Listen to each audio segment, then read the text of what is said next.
오늘 이 유교 전쟁 발발 66주년 되는 날입니다. 그래서 오늘 기념주일인데 유교 전쟁을 기념해서 우리가 기억하고 또다시 우리가 어떻게 이 조국을 세워갈 수 있을지 다시 결단하는 그런 시간이 되어야 할 것 같습니다.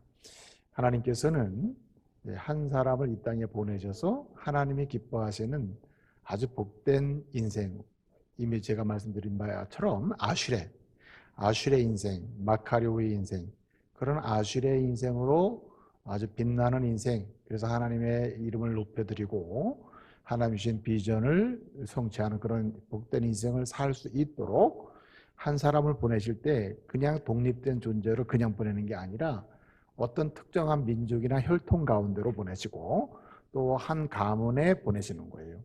그리고 이러한 어떤 이 민족이나 혈통 속에서 한 나라에 존재하게 함으로써 안전한 가운데 하나님과의 관계를 깊이 경험하고 세상 속에 사는 동안에 하나님께 주신 사명을 감당하면서 인생을 살게 하시는 것입니다. 그래서 한 사람의 비전이나 꿈이나 소망 이런 거 있잖아요. 이런 건 나라 없이는 생각할 수가 없습니다. 한 사람의 사업의 성공 또 실패 이런 여부도 나라가 없이는 상상하거나 생각할 수 있는 것이 아닙니다.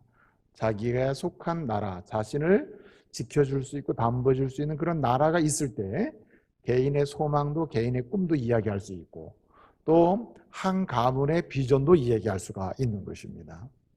그래서 나라 없이 무엇인가 할 수 있는 것은 없다. 그래서 하나님께서는 역사 속에 한 민족을 만드시고 또 민족과 민족을 만드십니다. 그리고 거주의 경계를 정하십니다.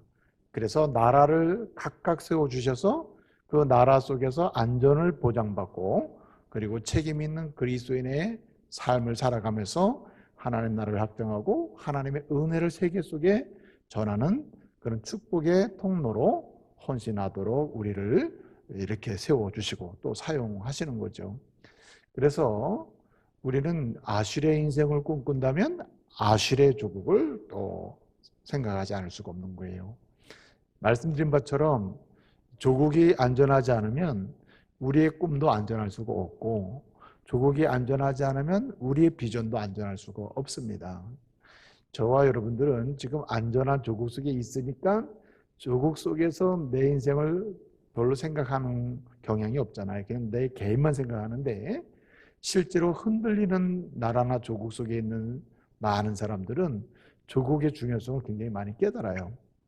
그러므로 저와 여러분이 아슐의 인생을 소망하고 소망하도록 부름받은 사람으로서 이 조국을 아슐의 조국, 아슐의 대한민국을 만들고 세우는 일에 우리도 다시 한번 책임감을 가지고 하나님이 말씀하신 대로 헌신할 수 있고 기여할 수 있는 이런 젊은이들 또 믿음의 가족들 우리 하나님의 사람들 되시기를 말씀으로 축복합니다. 오늘 말씀 33편을 읽었는데 이 33편은 역사적 배경이 열왕기하 18장입니다. 18장 19장인데 그 배경은 아수르가 군대 18만 5천 명을 동원해서 사네립의 지도하에 남쪽 유다를 공격합니다. 그리고 대부분 다 점령을 했어요. 점령하고 마지막 점령하지 못한 곳이 예루살렘 성이었습니다. 그래서 마지막 예루살렘을 포위하고 이제 예루살렘만 함락시키면은 이제 이스라엘은 모든 게 끝나게 되는 겁니다. 그 당시에 왕이 히스기야 왕이었습니다. 사실은 어떠한 전략이나 어떠한 군대를 동원해서 이러한 문제를 해결할 수 있는 절체절명의 위기 속에서 자기의 조국을 건질 수 있는 길이 사실은 없었어요.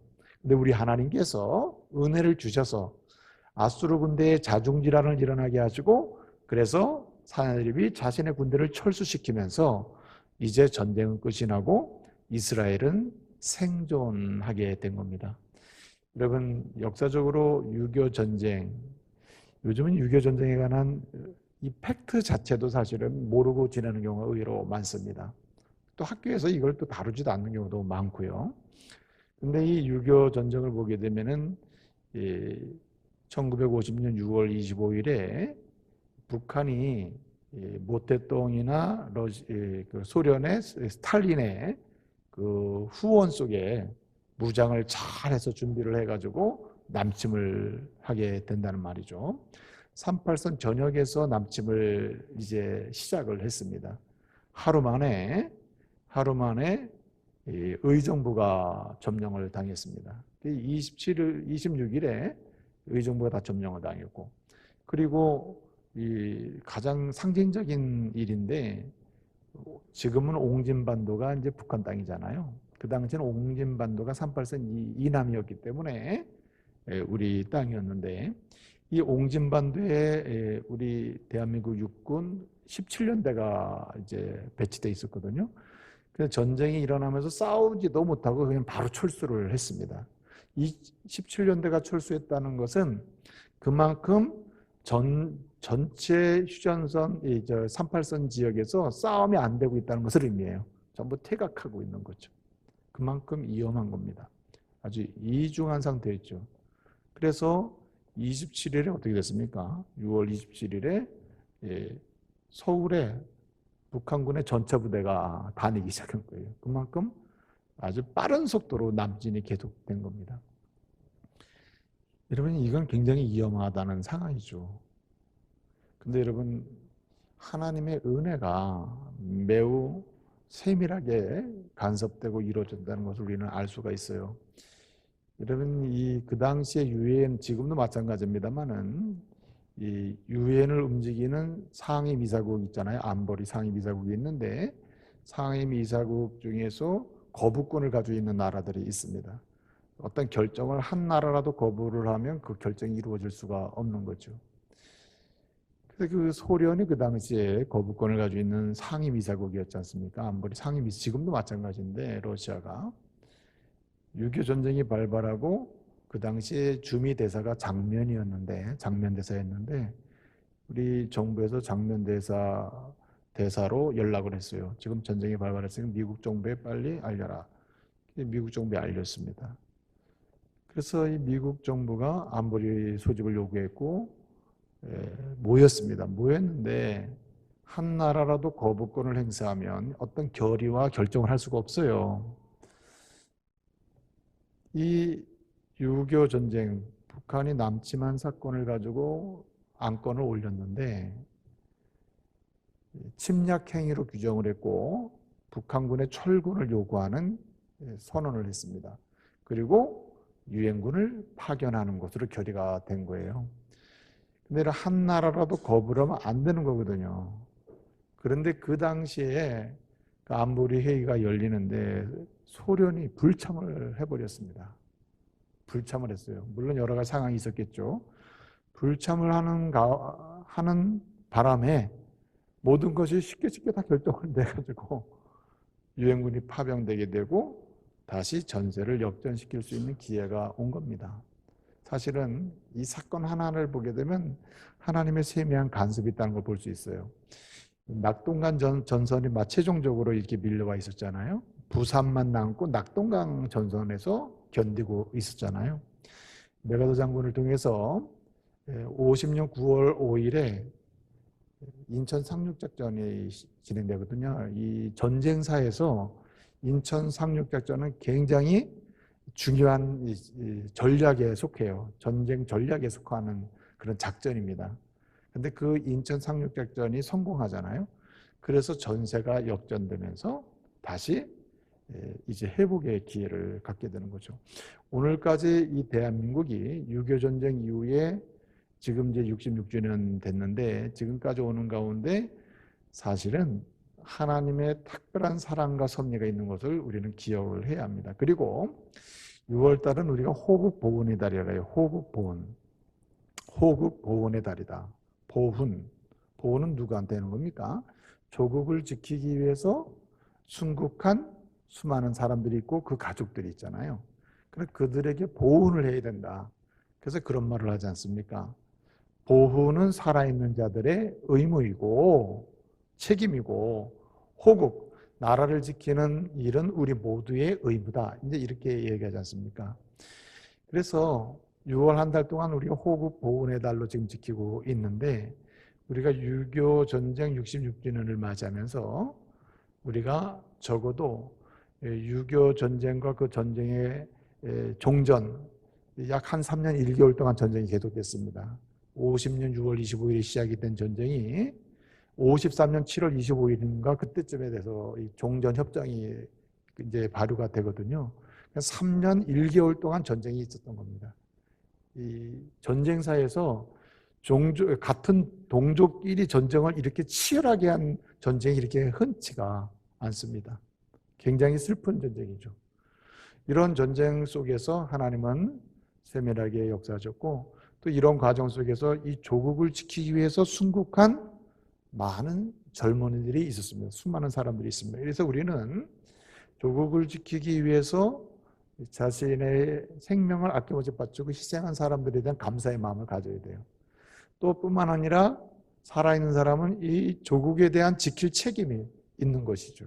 왜냐하면 조국이 안전해야 내 개인의 인생도 안전하고, 또 조국이 평안해야 우리의 개인의 인생도 평안한 비전과 꿈을 꿀 수가 있기 때문에 그런 것입니다.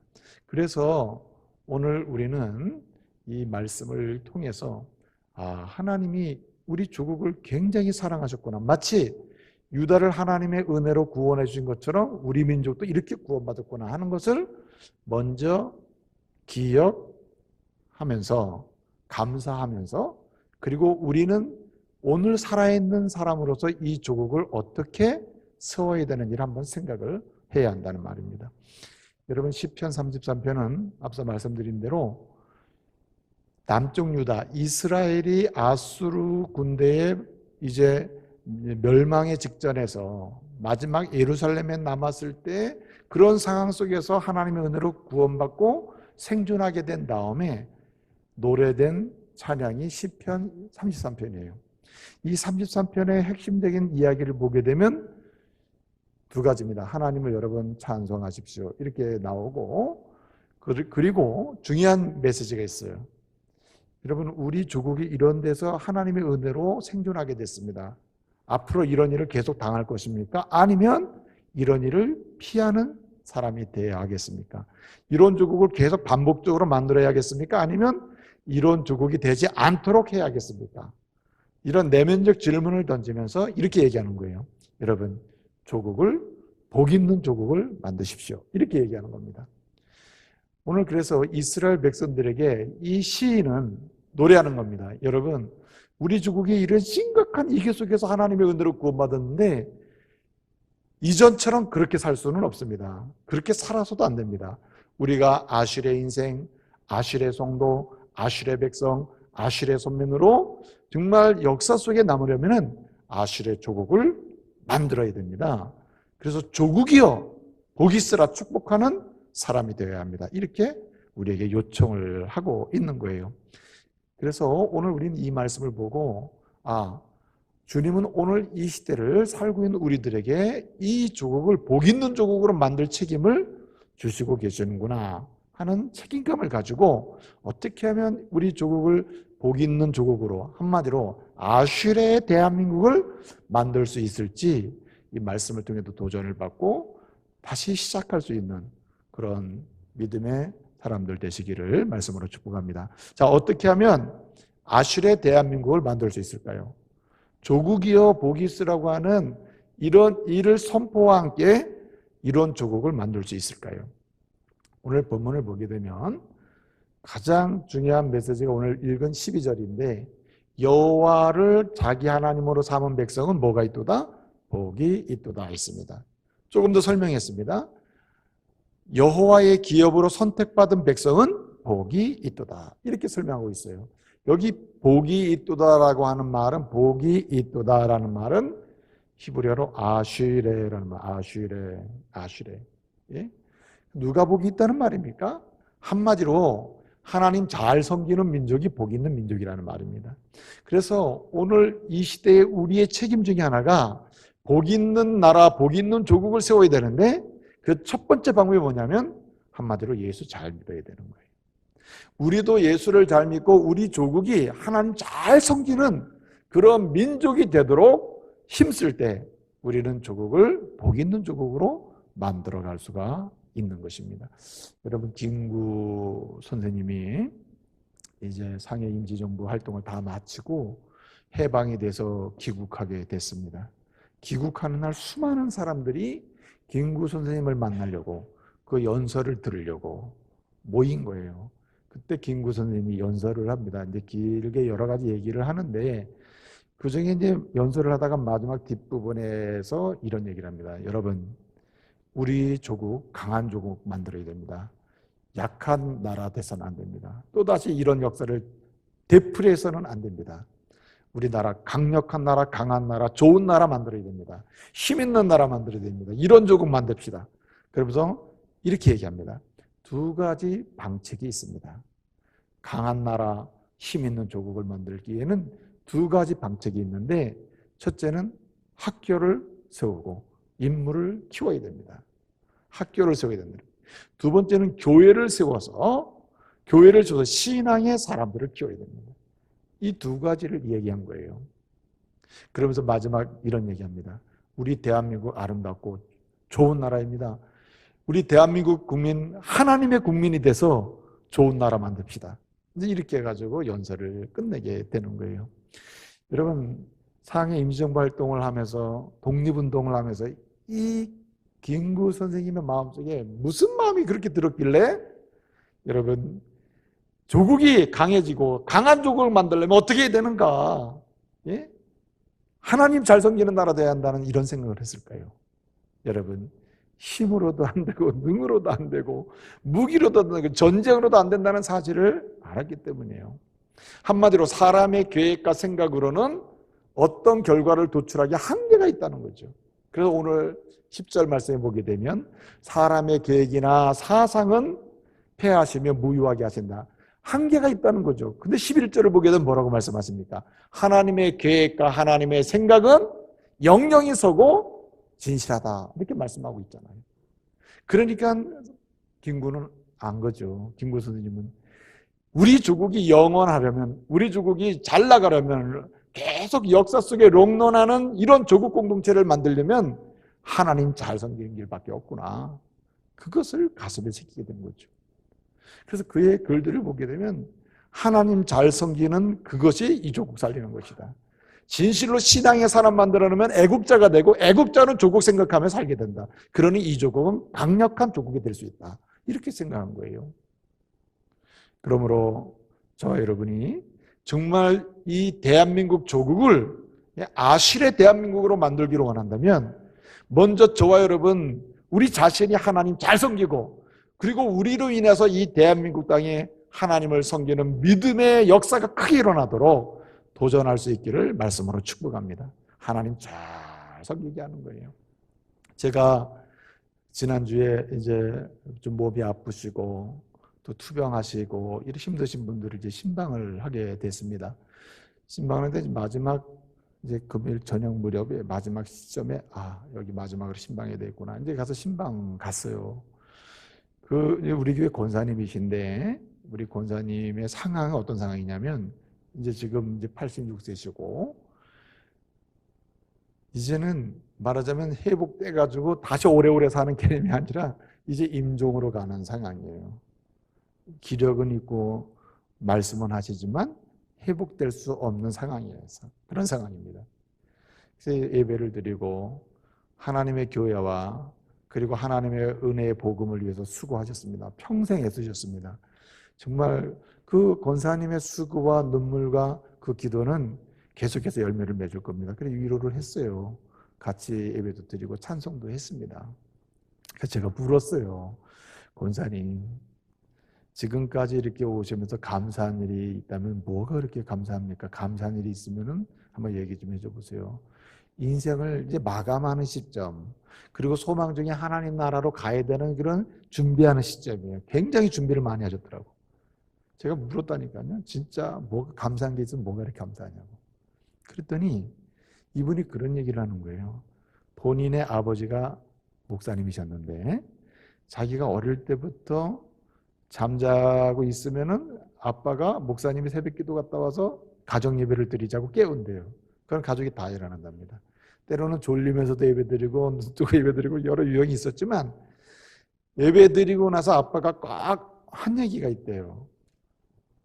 너 성공해라. 잘 돼야 한다. 너는 뭐 아주 뭐 좋은 학교 가야 된다. 너는 똑똑해야 된다. 뭐 이런 얘기 하질 않았대요. 넌 성공해야 된다. 이런 얘기를 들어본 적이 없대요. 어릴 때부터 소천하실 때까지 예배드리면서 늘 했던 얘기, 들은 얘기가 뭐냐면 예수 잘 믿는 게 복이다. 요것만 얘기했대요. 넌 공부를 못해도 좋고 공부 잘해도 좋고 최선을 다해서 안 되는 거 할 수 없다. 그러나 다른 것은 몰라도 예수는 잘 믿어야 된다. 하나님 잘 믿는 게 복이다. 그것이 내 인생을 복되게 하고 내 마음을 평안하게 하고 하나님의 은혜로 인생을 사는 아주 중요한 지름길이다. 요거를 계속 들었대요. 그래서 자기가 이제 결혼해가지고 아이들을 낳았을 거 아니에요, 이 권사님이.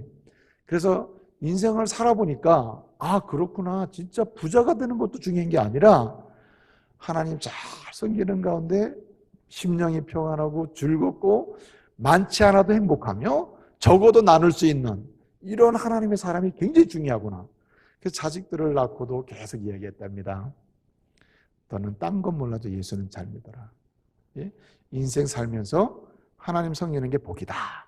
그렇게 하나님 잘 믿으라고 얘기했대요. 그러면서 하는 얘기가 이렇게 얘기합니다. 진짜 감사한 게 있다는 거예요. 그게 뭐냐면 하나님이 자신의 형제와 자손들을 통해서 수많은 사람이 나왔을 거 아니에요. 예? 많은 사람이 자손들이 있을 거 아닙니까? 그 자손들의 손자의 손자까지도 자손들 중에 단 한 명도 예수 안 믿는 사람이 없답니다. 다 예수를 믿고 대충 믿는 사람이 또 없대요. 대충 믿는 사람이. 그렇게 하나님을 좋아하고 믿음으로 살고 하나님을 높이기를 소원하고 그런데 또 놀라운 것은 다 잘 됐대요. 다 잘 됐대. 예? 직장 생활도 잘하고 또 인정도 받고 어떤 사람 명예도 있고 권력도 있고 다 잘 됐다는 거야. 네? 그래서 자기는 그게 감사다. 모든 자손이 하나님 잘 섬기는 가운데 평안하고 위로하고 서로 사랑하고 예? 힘있게 살아가는 그 모습을 너무 감사하다는 거예요. 여러분 진정한 힘은 돈에 있는 게 아닙니다. 강한 나라 강한 조국은 돈에 있는 게 아니에요. 예수 잘 믿을 때 그 강하신 주님이 조국을 지킬 줄로 믿습니다. 예수를 잘 믿을 때 강하신 우리 주님이 이 조국을 책임지시고 이 조국의 미래를 완성해 가시는 거예요. 이 조국을 통해서 이루고자 하시는 거룩한 역사를 이루어 주시는 것입니다. 그러므로 여러분 앞으로 여러분이 어떤 일을 어떤 미래를 꿈꾸든지 간에 그리고 앞으로 어떤 인생을 살기를 소원하든지 간에 다른 것은 몰라도 정말 예수 잘 믿는 사람 되자. 예수 잘 믿는 가문을 이루자. 예수 잘 믿는 이러한 조국을 만드는 일에 내가 일조해보자. 이런 믿음으로 살 때에 우리 조국은 복 있는 조국, 아슐의 대한민국이 될 줄로 믿습니다. 그래서 본래 아슐레라는 이 복 있다, 복 있는 이라고 하는 이 말은 원래 세 가지 의미가 있어요. 그 첫 번째 의미가 뭐냐면 방향, 마땅히 가야 될 방향으로 가는 것을 가리켜요. 방향 정해서 가는 거예요. 그래서 진정 이 조국을 아실의 조국을 만들려면 이 조국의 방향이 누구를 향해야 되냐면 하나님을 향해야 되는 거예요. 내 인생이 어떠한 인생 여정으로 펼쳐질지 아무도 모르지만 내 인생의 끝자락에서 결국은 내가 아실의 인생으로 내 인생을 아름답게 결말을 지으려면은 방향이 하나님을 향해야 되는 거예요. 하나님 잘 섬기시기를 말씀으로 축복합니다. 두 번째는 이 아실의 조국을 세우는 일에 우리가 헌신하고 우리가 그 역사를 이루기 위해서 어떻게 해야 되냐면 정직한 사람이 되어야 합니다. 정직한 사람. 여러분 본래 하나님을 섬긴다는 것은 그 말씀을 따라 산다는 것을 의미합니다. 그러므로 이 대한민국이 아실의 조국이 되기 위해서는 하나님을 잘 섬기는 나라가 돼야 하는데 하나님을 잘 섬긴다는 것은 뭐 따라가는 거죠? 말씀을 따라가는 것이거든요. 그래서 오늘 4절을 보게 되면 여호와의 말씀은 뭐하며? 정직하며 라고 했습니다. 여호와의 말씀은 정직하다. 그래서 이 말씀을 따라가는 사람이 바로 진정한 그리스도인들이기 때문에 그리스도인으로서 조국을 복되게 하려면 정직하게 살아야 되는 겁니다. 정직한 사람이 돼야 한다는 말이에요. 여러분, 그래서 하나님 말씀을 따라 살면은 정직한 인생을 살아야 되는데, 그 정직한 삶을 살아가게 되는 이유가 어디 있냐면, 말씀을 따라가면 두 가지 역사가 일어나요. 하나는 믿음이 성숙해집니다. 원래 말씀을 붙들면 붙들수록 믿음이 자라거든요. 근데 놀라운 것은 말씀을 붙들게 되면 믿음이 자라면서 동시에 뭐도 각성이 되냐면 양심이 깨어납니다. 양심이. 그래서 믿음과 양심은 같이 가요. 믿음은 좋은데 양심은 죽는 경우는 없습니다. 믿음이 회복되고 믿음이 딱싹 트잖아요. 그때부터 양심의 빛이 빛나기 시작합니다. 그래서 믿음이 점점 좋아지면 양심의 불빛이 점점 커져요. 여러분, 하늘이 왜 밤하늘이 아름답습니까? 뭐가 빛나서?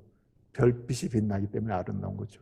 한 인간의 영혼이 아름다운 이유가 있다면 하나님이 심어주신 양심의 별빛 때문에 그래요. 그래서 예수를 잘 믿잖아요. 예수를 잘 믿는 사람은 그 특징이 뭐냐면 양심이 굉장히 밝아요. 민감해요. 되게 예수 믿는 사람들조차도 양심을 이야기할 때 보면 뭘 위해서 양심을 이야기합니까? 자신이 원하는 이익을 위해서 양심 얘기하잖아요. 그렇죠?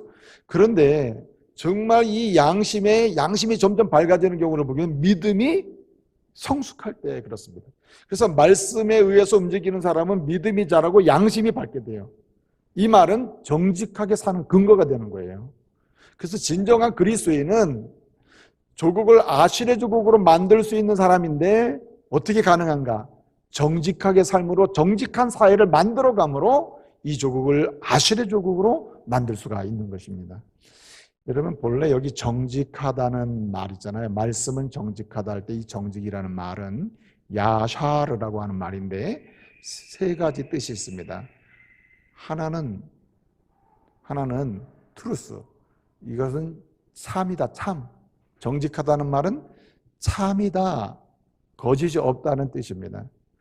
두 번째는 끝이 없다는 거예요. 정직하다, 이건 계속 간다는 뜻을 의미해요.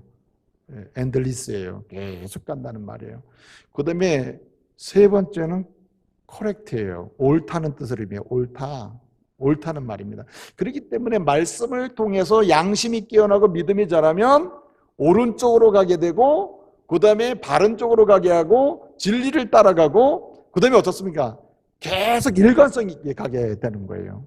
그래서 두 가지 면에서 항상 올바름을 추구하고 두 가지 면에서 항상 일관성 있게 가게 돼요. 첫째는 정의를 사랑합니다.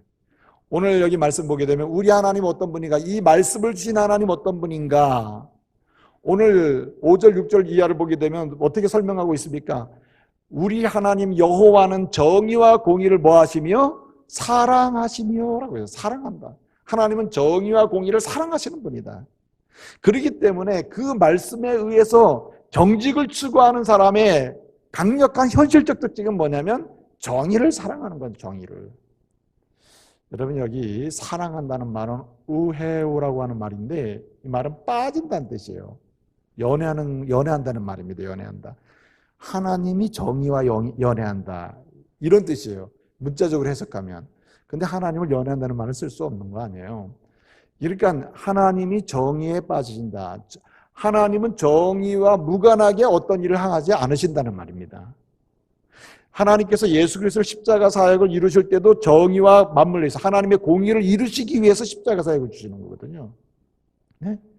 그래서 정직을 추구하는 사람은 항상 정의를 사랑합니다. 푹 빠져 사는 거죠. 여러분, 사랑에 빠지면 보이는 게 있어요, 없어요? 없죠. 아마 사랑에 빠져보신 분은 아마 알 겁니다. 이렇게. 저도 한 연애 7년 했거든요. 근데 진짜 연애만 7년 하고 몇 년 더 갔는데 7년 하는 동안 진짜 다른 여자가 전혀 보이질 않아요. 여자는 다 별로 못생겼는데 우리 아내만 이쁜 거야. 너무너무 이쁜 거예요. 그러니까 보이는 게 없는 거예요. 예? 진짜 신기하더라고. 근데 이게 우회오예요. 푹 빠져서 보이는 게 없다. 그러면 하나님께서 뭐만 보시느냐? 정의만 보신다는 뜻이죠. 예? 그래서 정직한 사회, 여기에는 정의가 있어요. 올바름이 있다. 여러분, 잘 사는 것 중요합니다. 그러나 잘 사는 것 이전에 어떻게 살아야 돼요? 바르게 살아야 돼요. 바르게. 예? 많은 것을 쟁취해야 됩니다. 그러나 쟁취하기 전에 바르게 쟁취해야죠. 우리가 가야 될 곳을 가야 돼요. 가는 건 가는데 어떻게 바르게 가야죠? 보아야 될 거 반드시 봐야 돼요. 그러나 어떻게 봐야 돼요? 옳게 봐야지. 바르게 봐야죠. 바르게. 틀리게 보면 안 될 거 아니에요. 그렇죠? 어떤 일을 많이 해야 됩니다. 많이 하되 바르게 해야죠. 그게 정의입니다. 바르게 하는 것. 바르게 하는 게 정의거든요. 그래서 주님의 말씀을 따라서 정직을 추구하는 사람은 항상 바른 길을 가고자 노력하는 거죠. 바른 길을. 또 한 가지 오늘 여기 말씀 보면 동시에 이게 어떤 방향성이 생기냐면 정의를 사랑하는 동시에 하나님의 인자하심을 받은 사람으로서 인자, 자비를 흘려보냅니다. 정의를 사랑함과 동시에 자비를 사랑해요. 자비를 실천한다. 오늘 여기 말씀 보게 되면 여호와의 인자하심이 뭐하도다? 충만하도다. 그래서 충만하도다. 여기 이 충만하다는 말은 히브리어로 말레라고 하는 말인데 말레. 이 뜻은 세 가지가 있어요. 첫째, 꽉 채운다. 둘째는 꽉 채우는 걸 넘어서서 흘러 넘치게 채운다.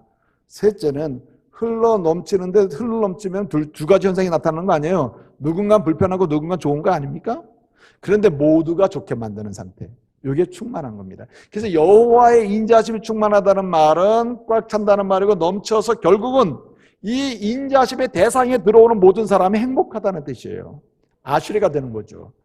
그래서 정직을 추구하는 사람, 정직한 사회를 만들어야 되는데 정직한 사회를 만들 때 이 조국을 복되게 하는 겁니다. 이거 어떻게 하느냐? 하나님으로부터 받은 자비를 꽉꽉 세상 속에 채워주는 것이고 그리고 넘치게 하는 것이고 이 넘치는 나를 통해서 나가는 하나님의 자비를 어떻게 해요? 다른 사람이 이걸 맛보면서 행복하게 만드는 거예요. 이것이 정직한 사회를 만드는 방법입니다. 그래서 정직한 사회를 추구하고 이 공동체를 이 조국을 만들 때에 중요한 것은 뭐냐면 정의와 자비가 같이 가는 것입니다. 같이 움직이는 거죠. 그래서 가장 좋은 방법이 십자가를 세우는 거예요. 십자가가 세워지는 곳에 하나님의 공의와 하나님의 사랑이 꽉꽉 차게 되는 거거든요.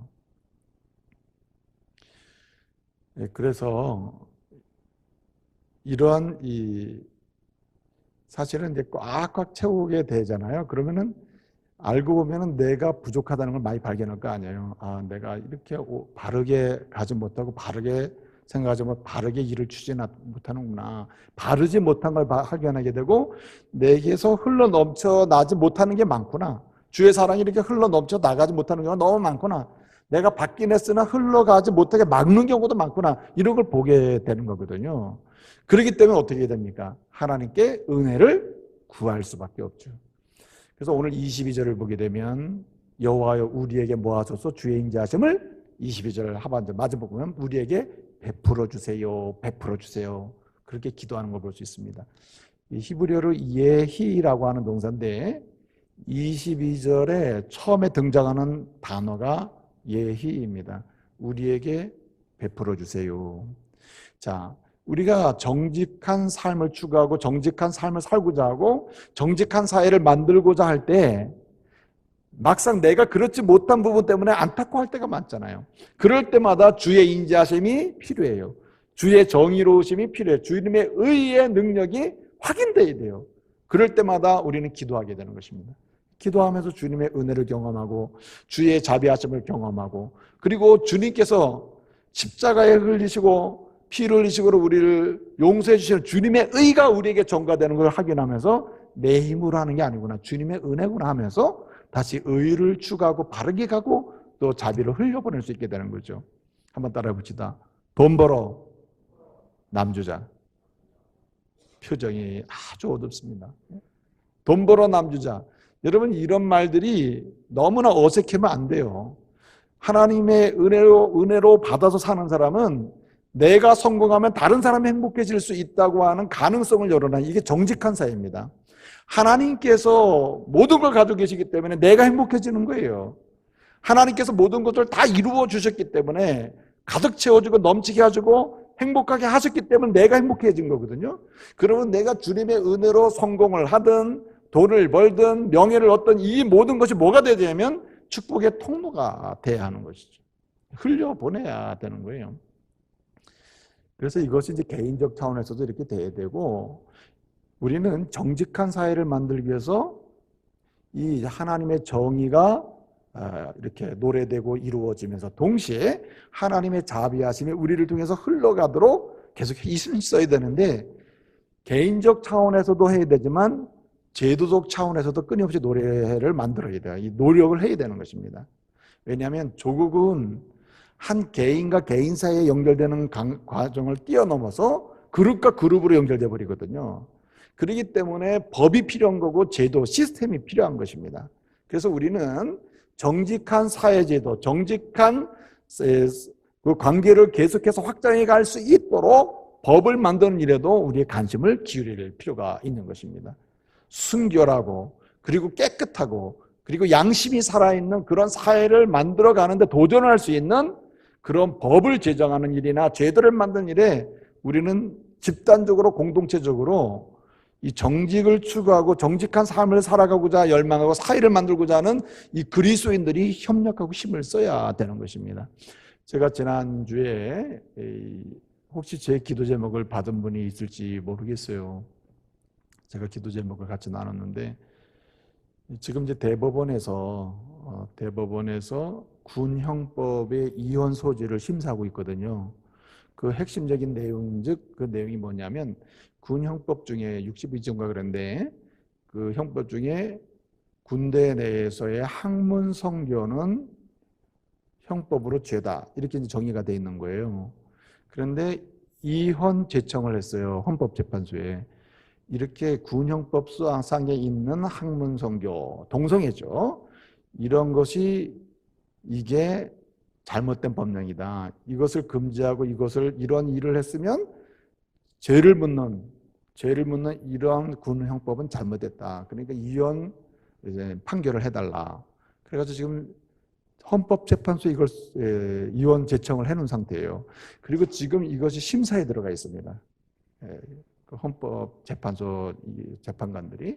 그래서 지난주에 이제 기도 요청을 한 거예요. 그리고 제가 아는 어떤 기자는 원래 현장에서 중립이어야 되지 않습니까? 한쪽에 치우치면 안 되잖아요. 기자가 문자를 보냈어요. 김열 목사님, 나 사실 뭐 내가 기자긴 한데 뭐 이러면서 이제 한 거예요. 요점이 뭐냐면 지금 대법원에서 이번 주에 계속 심리가 되고 있다. 이 군형법의 이 학문성교가 이렇게 금지되어 있는데 이것이 이혼 소지가 있다고 제청한 사람들이 있고 이것이 심사 중이니까 곧 판결이 날 거다. 이혼 판결이 나면 그 법이 없어지는 거 아니에요. 그러면은 군대가 어떻게 되겠어요? 군대 조직 자체도 문제지만은 사실은 우리나라가 병드는 거예요. 이게 동성애를 합법화되는 이게 이렇게 열어주는 꼴이 돼버린단 말이에요. 비성경적이지 않습니까? 이게 본래 동성애에 대한 여러 가지 견해가 있습니다만은 사실은 동성애로부터 탈출한 사람이나 또 성경적인 근거라고 했을 때 동성애라는 것은 과도한 성적 집착과 삶의 여정 속에서 습관화된 형성된 거거든요. 그래서 이런 부분에 대해서 굉장히 민감한데 이것을 이혼 제청을 해가지고 심사에 들어가게 되는 거예요. 여러분, 이런 법률, 이런 일이 우리가 모르는 사이에 각종 사회를 건강하게 만들고 정직한 사회를 만들고 정의로운 사회를 만들고 하나님의 자비가 편만한 사회를 만드는 이런 좋은 법에 대해서 끊임없이 이혼 제청이 일어나고 있고, 또 법이 없는 것을 하나님이 싫어하는 쪽으로 법을 만들려고 하는 끊임없는 입법 활동이 국회의원들을 통해서도 일어난단 말이에요. 그렇기 때문에 우리는 정직한 조국을 만들기 위해서 우리는 눈을 크게 뜨고 조직적으로 때로는 믿음으로 기도하는 가운데 끊임없이 도전을 해야 되는 거예요. 무관심해서는 안 된다. 그러니까 나 한 사람만 문제가 없으면 안 된다, 이래서는 안 된다는 말이에요. 그래서 여러분이 국회의원을 뽑았지 않습니까? 여러분이 국회의원을 뽑으면 여러분이 뽑은 국회의원이 국회에서 발의한 이 입법 활동으로 발의한 법령들이 뭐가 있는지를 좀 알아봐야 돼요. 그리고 내가 뽑은 국회의원이 누가 발의한 이 잘못된 그러한 법안에 서명을 했는지, 발의하는 서명을 해줬는지 이런 것도 따져보고 자꾸만 살펴야 돼요. 그래서 물어야 돼요. 당신은 어떤 법률을 활동을 하고 있는지. 그래서 정직한 사회를, 하나님이 좋아하시는 말씀에 입각한 정직한 사회를 만드는데 우리가 힘써야 할 줄로 믿습니다. 지금은 민감하게 반응하고 전화를 하고 따지고 알아보고 하는 신실한 그리스도인들이 필요한 사회예요. 다수의 그리스도인들이 이런 일에 굉장히 무관심합니다. 그리고 침묵을 지켜요. 그리고 상관없는 일로 여기는데 조국을 축복하는 게 아닙니다. 복 있는 조국을 만들려면은 정직한 사회를 만들기 위해서 끊임없이 관심을 가져야 돼요. 뭐 하면서? 우리의 힘으로는 할 수 없사오니 주님께서 깨우쳐 주시고 주님이 우리로 하여금 힘있게 활동할 수 있도록 우리를 안내해 주십시오. 기도하면서 예히 우리에게 은혜를 베푸세요. 기도하면서 우리가 나갈 때에 정직한 사회, 정직한 조국이 세워질 줄로 믿습니다. 그래서 이 복 있는 조국이 이루어지게 되는 겁니다.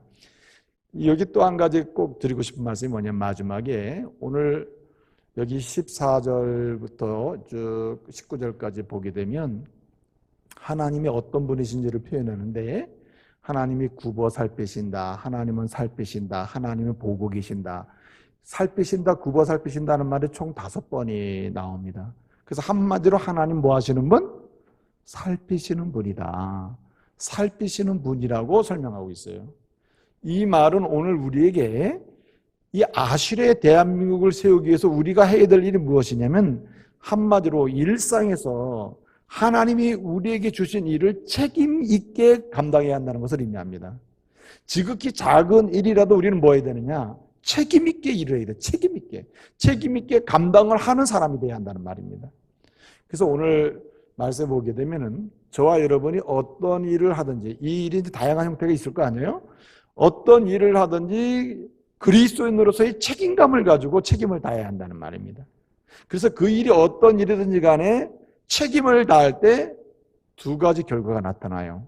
하나는 뭐냐면 살리는 역사가 나타납니다. 살리는 역사. 여러분, 오늘 19절을 보게 되면 하나님께서 이제 굽어 살피시고 앞에 반복됐잖아요. 히브리어 동사가 각기 다른 동사를 써가면서 반복을 하고 계셔요. 네? 반복해서 하는데 마지막에 뭐라 합니까? 하나님이 이렇게 살피시는데 마지막에 뭐 하셔요? 건지시고, 19절을 보면 건지시고 뭐 하십니까? 살리신다 그랬잖아요. 살리신다. 연약하면서 건져내시면서 살리시는 분이 주님이시다. 주님이 지켜보시고 바라보시면서 하시는 일이 뭐냐면은 결정적으로 건져내시고 살려주시는 분이다. 마찬가지로 우리를 보고 계시는 하나님 앞에서 우리에게 맡기신 어떤 일을 해나갈 때 책임 있게 한다는 말은 사람을 살리는 결과를 만들어낸다는 말입니다.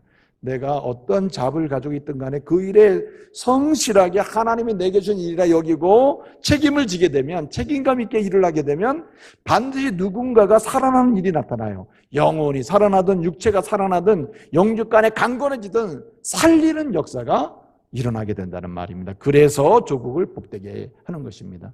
그러므로 우리는 책임 있게 하나님이 내게 맡긴 일을 감당함으로써 살리는 책임을 지고 살리는 역할을 해내는 사람이 되어야 합니다. 또 한 가지는 뭐냐면은 하나 되게 하는 결과를 가져와요. 오늘 말씀 보게 되면 1절, 2절에 의인들아, 정직한 자들아 이렇게 얘기합니다.